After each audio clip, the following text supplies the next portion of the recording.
In the crucible of World War II, Germany's most brilliant scientists raced to create an arsenal of terrifying new weapons of mass destruction. A stealth-like transatlantic spacecraft called the Silver Bird. An invisible death ray straight out of science fiction.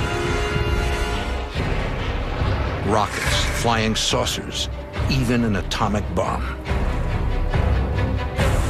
70 years later, long-secret Nazi files reveal the classified blueprints for these and many other devastating wonder weapons.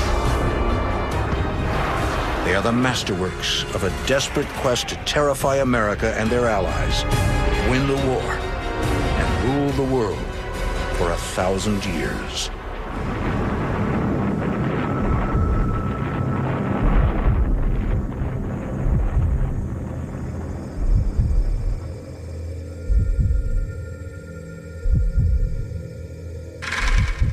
April 1945. The war against Germany is at an end, and the Third Reich emerges victorious. Hitler's flight to New York is escorted by supersonic jets and greeted with German victory celebrations like those in occupied France.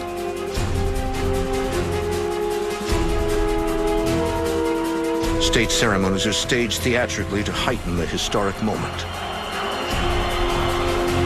A Nazi salute from the Statue of Liberty. New York is in ruins, with only just enough left standing for a victory parade to Wall Street.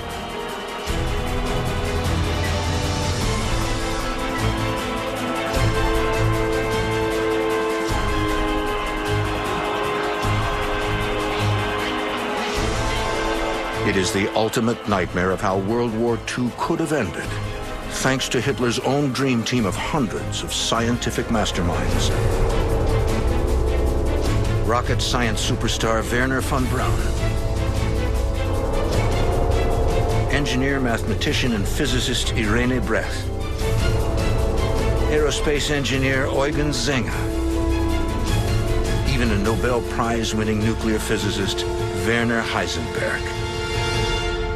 Through the 20s and 30s, the Germans technologically were very, very interested in rocket development, science development.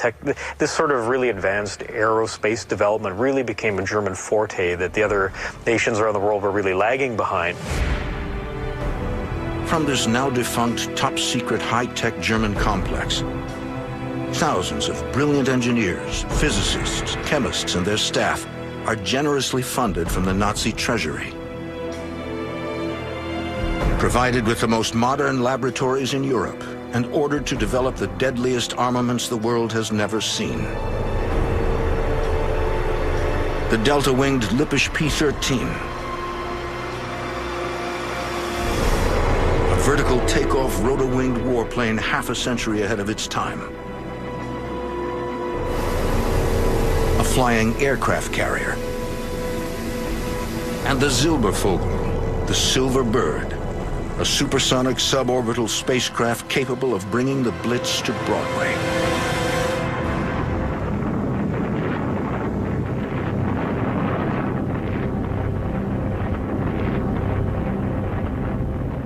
They could have launched a one-way attack on America, ditched the bombers in the ocean, dropped a handful of tons on New York, perhaps. We certainly didn't have any defenses that would have stopped them.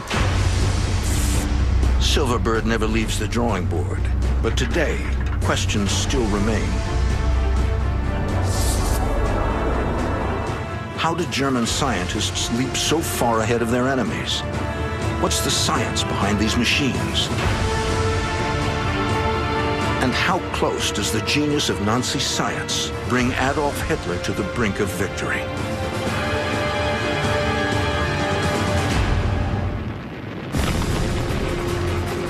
In the early stages of World War II, Hitler's blitzkrieg races across a helpless Europe.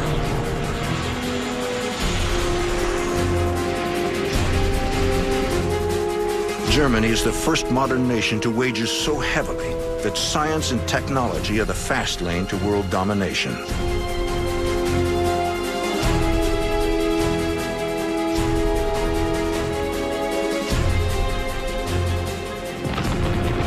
Hitler probably was very significantly influenced and impacted by dramatic, weapon systems. The Germans tend to have a philosophy of quality over quantity, and they felt that the superior quality would turn the tide. And that was really an extension of Hitler's mentality. Hitler uses science to conceive, test, and in some cases deploy a fascinating and frightening series of firsts. From highly advanced long-range ballistic missiles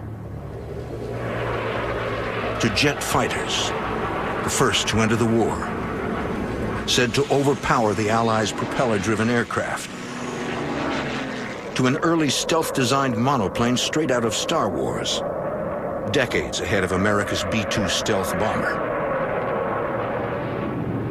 Even kamikaze bombs for a pilot's one-way flight. The Allies are ill-prepared. The American missile development programs during the war were very, very primitive in comparison to what the Germans had already achieved. On this small, remote island off the Baltic Sea is a top-secret complex of laboratories and airfields.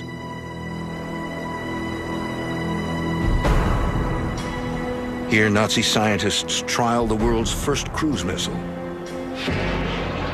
Just one of the wonder weapons in development at the Baltic Super Lab.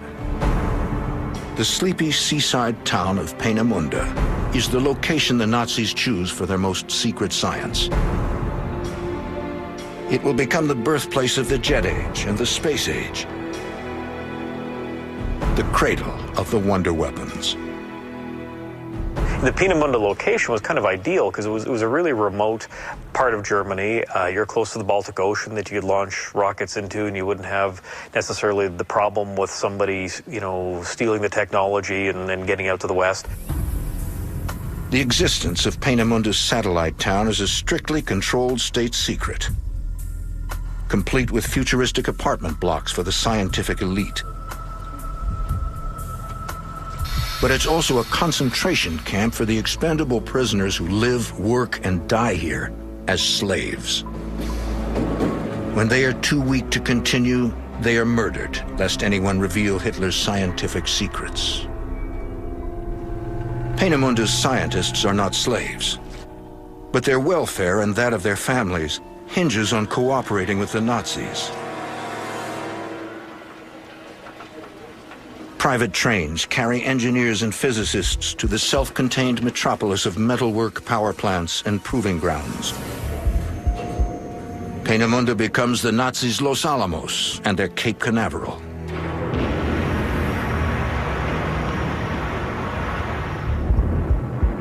(1943), Germany.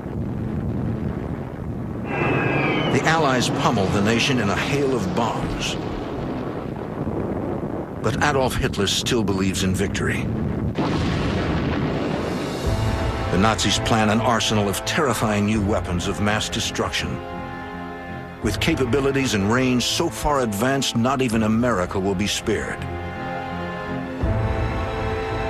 Hitler entrusts his propaganda minister to rally the German people toward victory and revenge.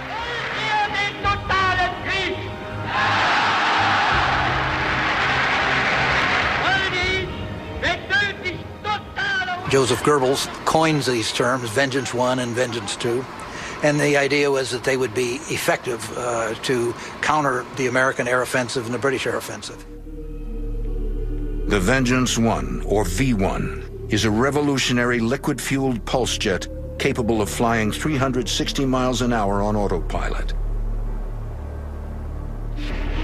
Launched from ski ramps or from beneath a flying aircraft, the V1 bursts into action. A sophisticated gyro-compass feedback system guides it toward its target. The V1 gets nicknamed the buzz bomb for the loud noise its jet engine creates. An odometer tracks its pre-programmed distance, at which point the V1 is designed to take a steep power dive. But in early use, the dive cuts off fuel flow and kills the engine. Sudden silence becomes a tip-off to impending doom. Of the 8,000 bombs launched, 2,300 penetrated British defenses, most of them falling in the London vicinity. The propulsion roar of the flying bomb. The world's first cruise missile rains fire and ash on Britain in 1944 and 45, terrorizing London, with thousands killed and tens of thousands injured. Hundreds of homes, hospitals, and public buildings were hit. They fell in crowded streets during rush traffic hours. But new deep shelters built for this emergency were put to use and saved the lives of thousands of people. Only one life was lost for every 3 bombs launched. Few of the robot bombs resulted in fire, but the great concussive blasts of Vengeance Weapon No. 1 exceeded anything London had experienced. Part technological masterpiece, part military triumph. Hitler's secret science is paying off. But there's one big problem with the Big Bang: accuracy.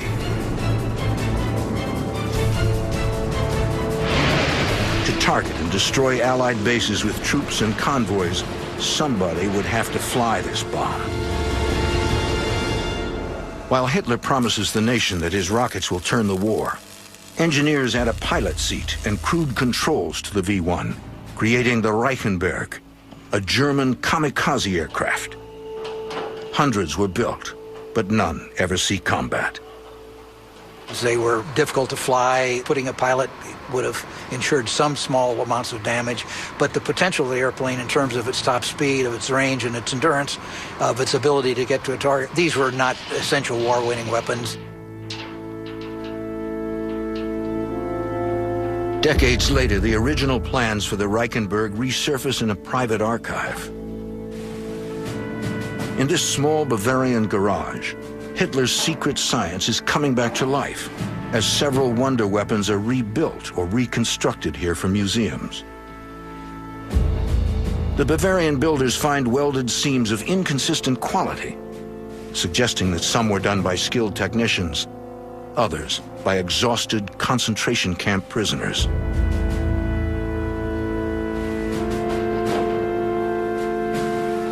This restored relic is still capable of flight. All it lacks is the volunteer to fly it.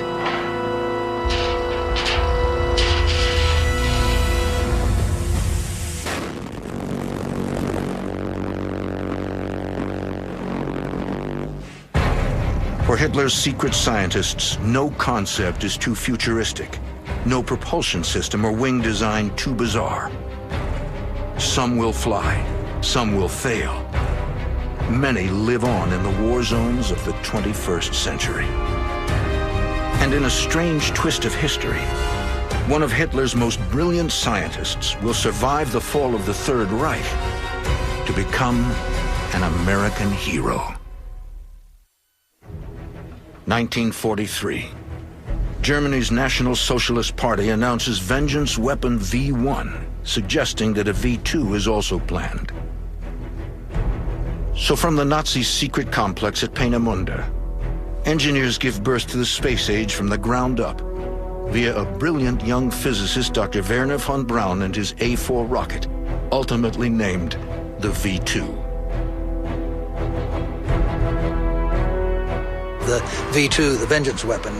To Wernher von Braun, it was an artillery piece that would land somewhere in England and kill some Englishmen, but that was really not his point. His point was proving the aerodynamics, the power, the thrust, the cooling, all of the things necessary to take him one more step into space.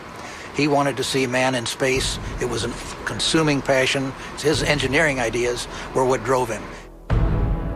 Von Braun is given his own laboratory and team of experts at a time when rocketry is little more than a schoolboy hobby in the United States. Ultimately, he creates the world's first long-range ballistic missile, the unstoppable V2 retaliation rocket. In September of that same year, 1944, the Germans also began their firings of the vastly superior V2, which was powered by a real liquid fuel engine. Military rockets in a rudimentary form had been used for centuries, but their propulsion was by the use of gunpowder. In this new era, it was the Germans who realized that the liquid fuel rocket could be put to military use, that it could be given impressive range and great destructive power. The German focus on advanced technology completely changes the capabilities of science and warfare. They not only took a toll of more than 9,000 casualties, they also had a devastating psychological effect.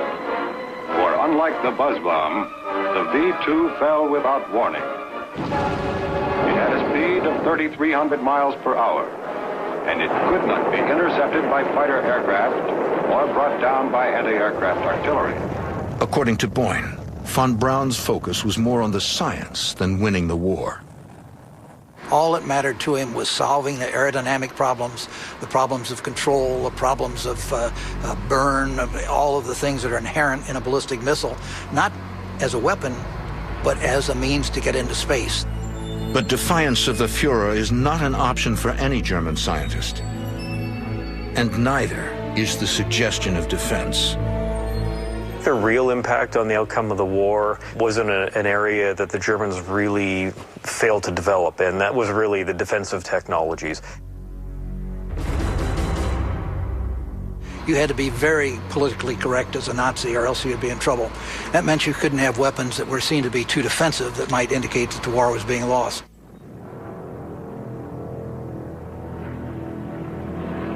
But the truth for Germany was that the war was being lost.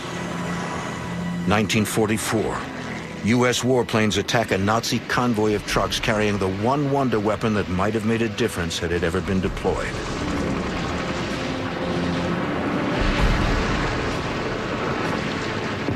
The Typhoon, the world's first defensive ground-to-air missile, designed to augment Nazi efforts to shoot down Allied bombers. The one thing that Germany could have done by 1943, if they had properly concentrated their resources, was to concentrate not on a V-2 to hit Great Britain, but on a series of anti-aircraft missiles to knock down any bomber that comes over it. So they could have created an effective integrated air defense system.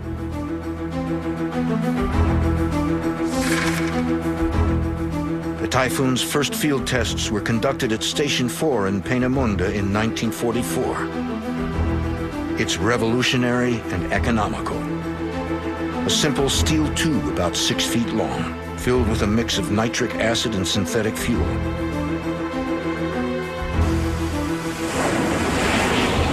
Able to travel over 6 miles in just 14 seconds. Over 1 million are planned for production by 1945.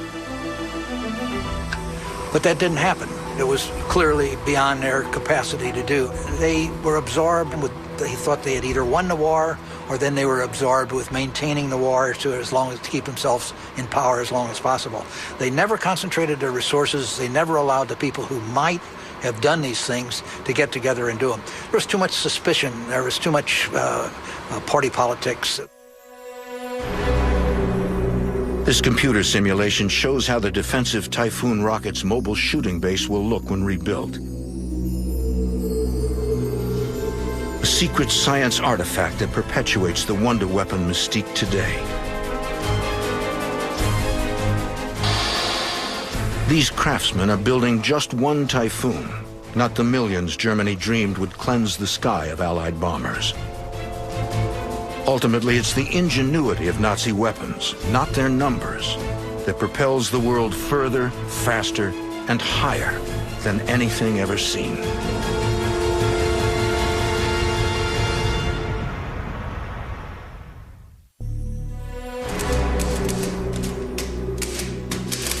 Nazi secret files reveal war machines so futuristic that it's hard to believe they were spawned in our grandparents' time.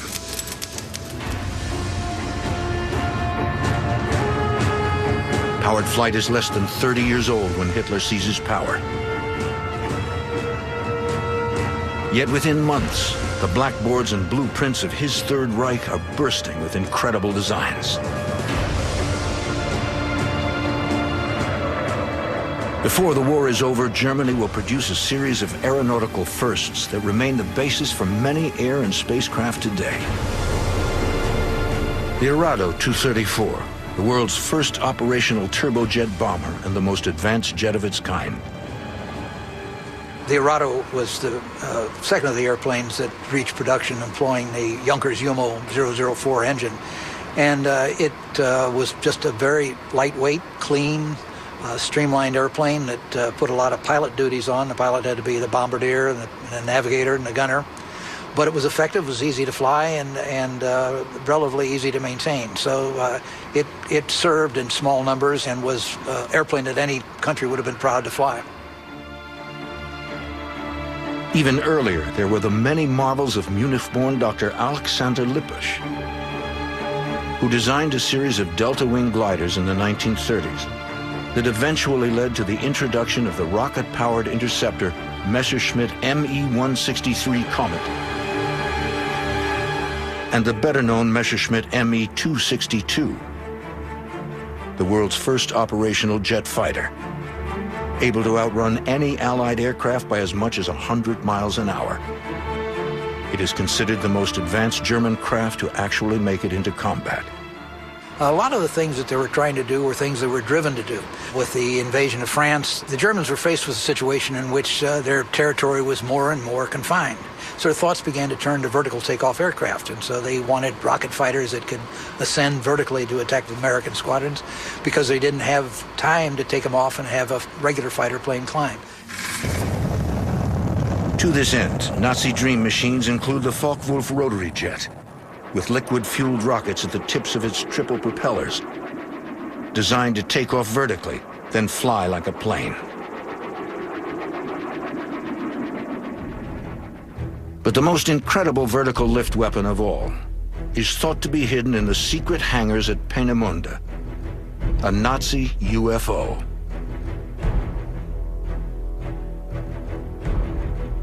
An article in German news magazine Der Spiegel later reveals the secret invention Rudolf Schriever plans for the SS from neighboring Czechoslovakia.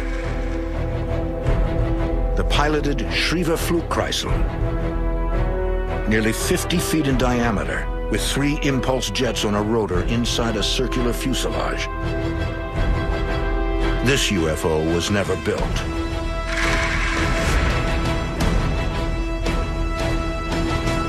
But further clues to a flying saucer surface here along alpine forests and streams at a castle in Upper Austria. A disc-shaped propeller-like invention, using the principles of matter transformation and energy flow to create a fuel-less engine based on the natural turbulence created by swirling water or air.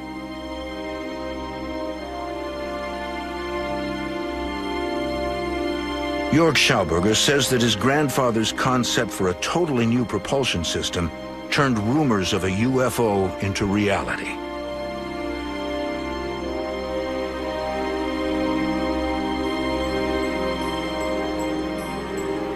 In the early 1930s, Victor Schauberger is intrigued by the ability of fish to swim upstream. Inspired by this natural phenomenon, he devises a silent, vacuum-powered engine to generate thrust without combustion. A revolutionary unit for airplanes to be pulled rather than pushed forward. He calls it the Repulsin. The Repulsin, or Repulsine in German, was meant to be some kind of reaction chamber where some transmutations would take place with the molecules that are sucked into this chamber. Even today, the Austrian would be ahead of his time. In World War II, his invention is right on course with Hitler's quest for wonder weapons. Against his will, Victor Schauberger is forced into the very heart of Nazi science, working inside a weapons lab staffed by slave labor.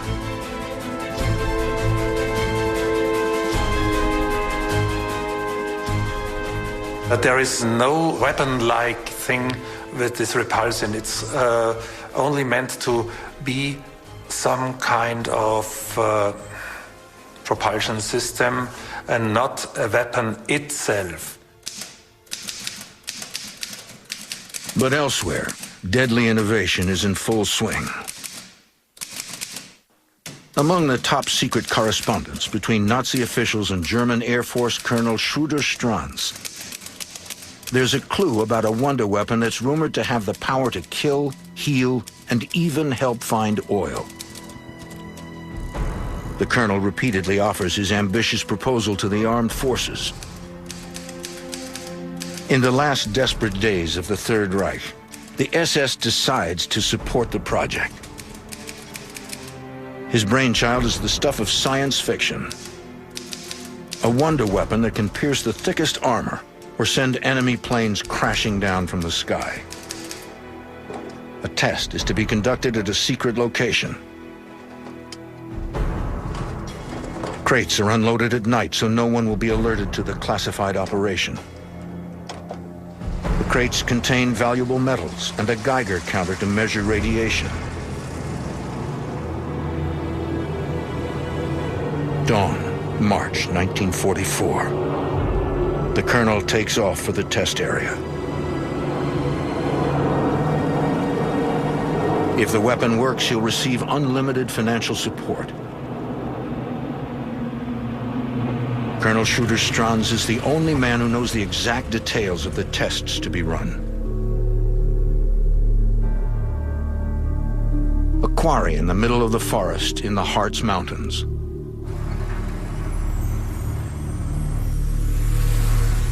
Documents don't reveal the secret of what it looks like, only that its cannon-like front end shoots out an invisible ray. Colonel Schroeder-Stranz has invented an X-ray beam. Using the technical knowledge available at the time, it might have looked like this. Despite shortages caused by the war, Nazi scientists still have access to valuable metals and measuring instruments, which were by now extremely rare.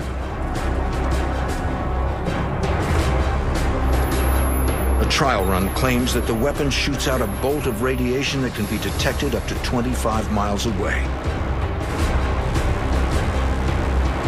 The SS and Colonel Stranz are successful.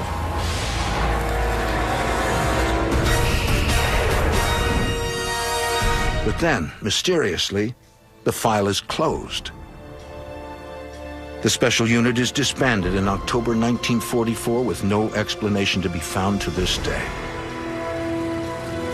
Shrouded in secrecy, Hitler's science straddles the border between fact and fiction.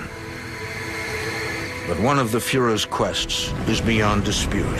It is the most desperate and decisive race of all. Who will be the first to build an atomic bomb?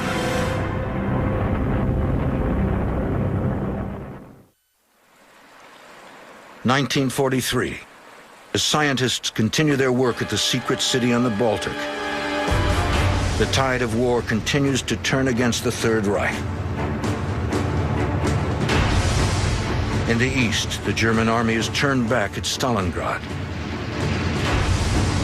Hitler's invasion of Russia collapses into panic, slaughter, and retreat. And in the west, British pilots record the first aerial images of the Peenemünde factories and rocket launching buildings. British bombers pound the complex, targeting the dormitories where Hitler's scientists and engineers live. Hundreds are killed.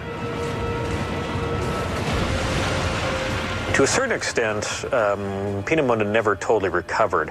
They lost a lot of key personnel, scientists, research equipment. Peenemunde's production is moved underground to mountain fortresses and remote mines safe from Allied blockbusters.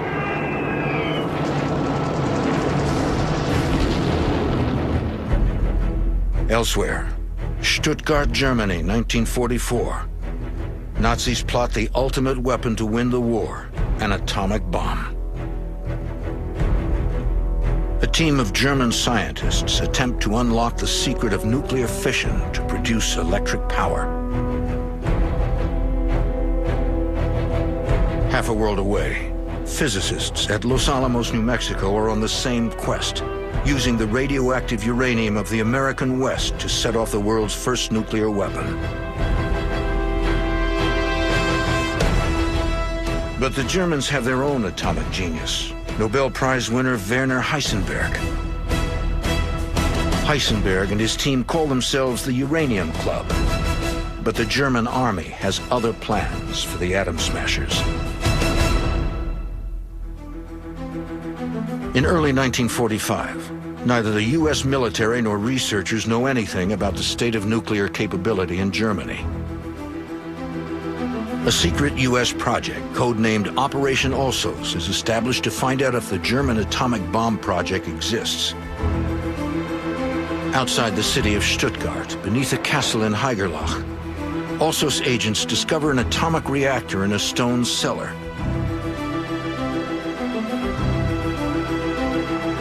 And uranium cubes hidden in a field nearby.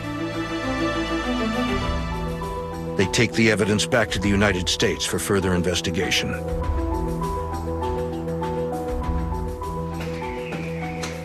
Months earlier, at this same medieval castle, clandestine shipments of heavy water, a key ingredient to nuclear power, arrive here from Nazi-occupied Norway, despite valiant attempts from the Norwegian resistance to prevent it from ever reaching Germany. A secret code reveals the amount of deuterium inside each transferred barrel.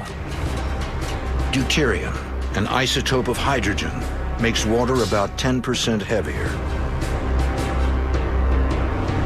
The Nazis plan to combine this shipment of heavy water with the cubes of uranium to begin the nuclear age.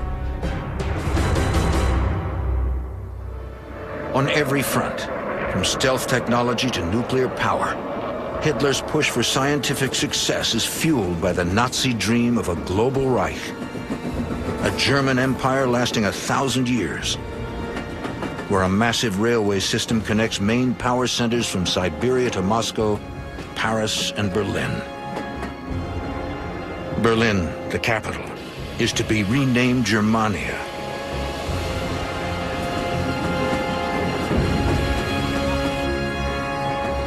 The dominant high-tech centerpiece of a new world order.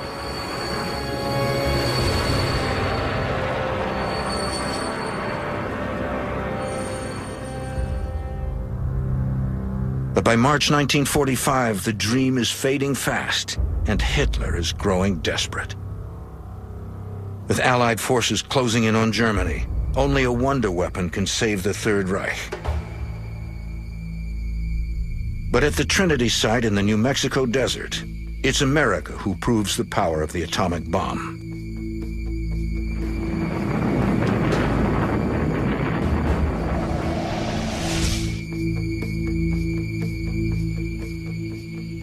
What the Allies were very much interested in when the war was at its end was, what about the German atomic bomb? How far did they come? This was the final question. And so they decided to put the 10 leading atomic scientists together in Farm Hall near Cambridge. And there in Farm Hall they were bugged. And the outcome was that obviously the Germans first had no atomic bomb, and second had also, in the end, not a clue about the function of the atomic bomb. But what about the Nazi wonder weapons that did come to pass? And where do they live on today?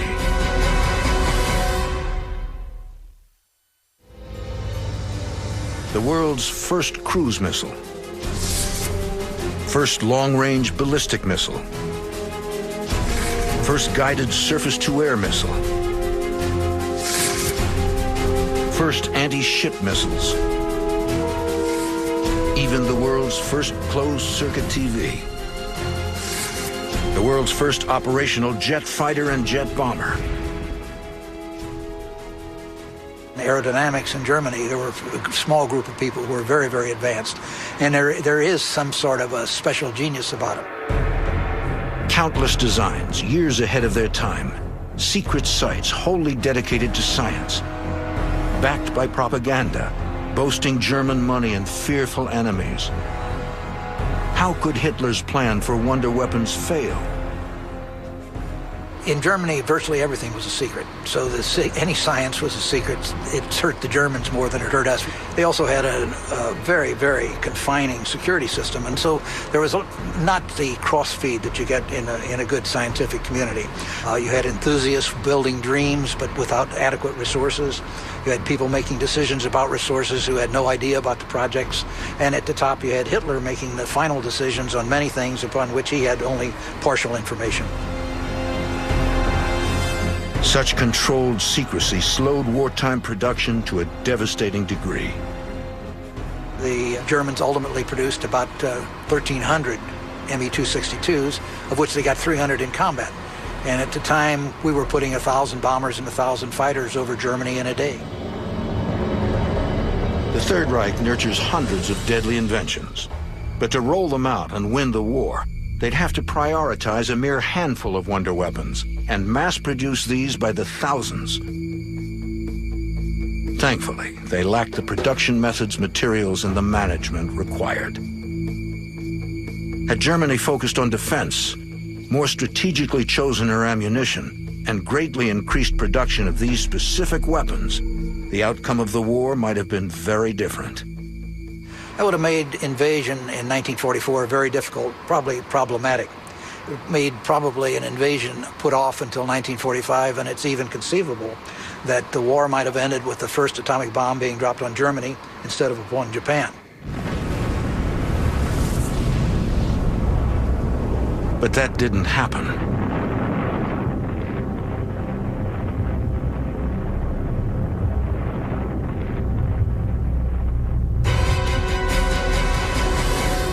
In 1945, the Nazi dream is finally destroyed by Allied bombs.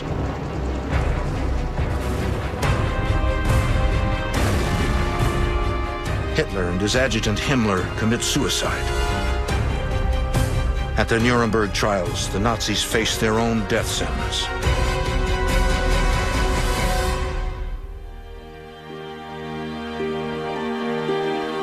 The entire world now learns of the unspeakable horror of concentration camps and the depth of Hitler's dark dreams of domination.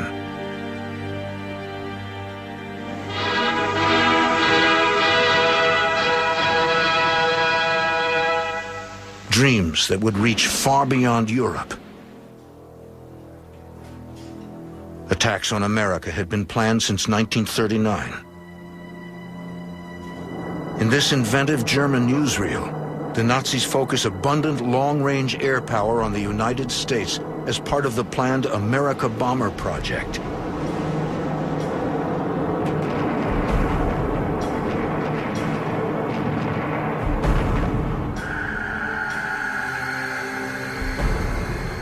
Had the Germans been able to develop and deploy their America Bomber program, they bring the war to the mainland of the United States, I think it might have had some impact on American strategic doctrine.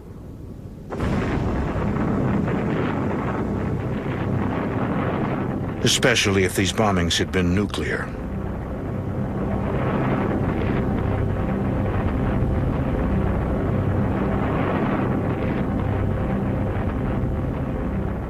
I mean, the only result the German Air Force could achieve was to send a handful of very long-range bombers over the Atlantic and to drop, say, 12 tons of bombs on New York or Washington. None of the German vengeance weapon programs, and certainly not the America Bomber, would have had any chance of its intended effect without a nuclear weapon. In the end, Adolf Hitler never sets foot in New York. But the head of Hitler's secret science program does cross the Atlantic and changes the course of history.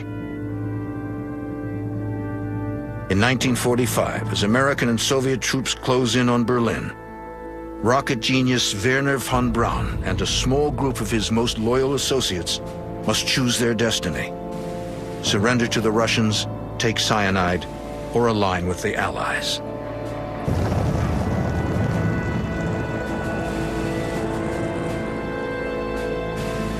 They choose America, and von Braun immediately is put in charge of the nation's infant missile program.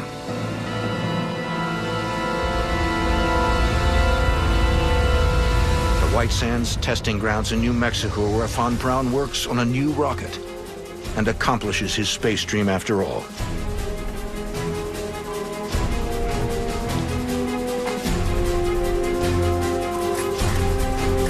Escaping from the dark shadows of Peenemünde, the creator of the deadly V2 spends the rest of his life in loyal service to his new country. Thanks to von Braun, America wins the space race and puts a man on the moon.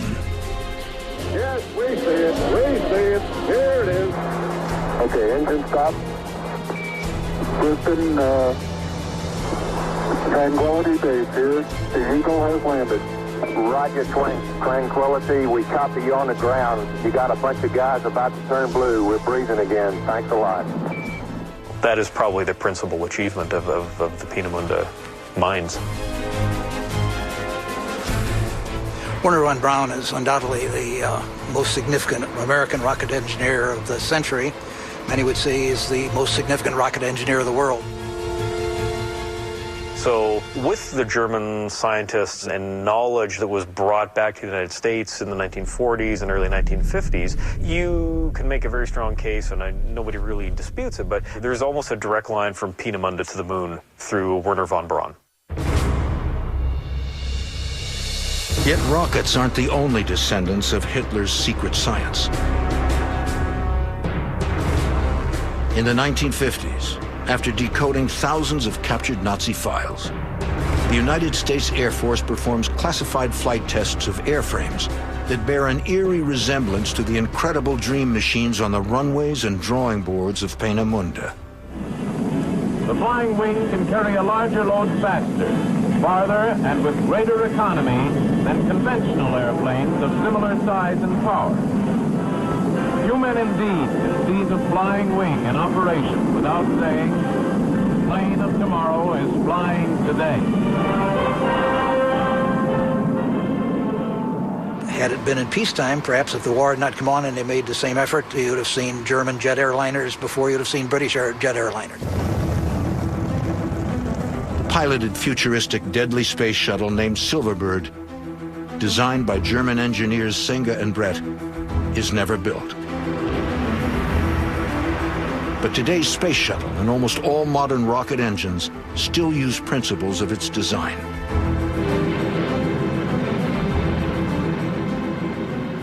Parallel to von Braun's work with the V2 and the type of fuels that he used in the V2, combustible fuels, those engines were used subsequently in the United States and by Bell and others.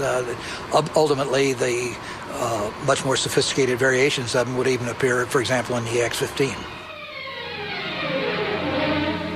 To this day, the rocket-powered high-altitude X-15 still holds the world record for the fastest speed ever reached by a piloted aircraft, taking mankind to the edge of outer space with every flight.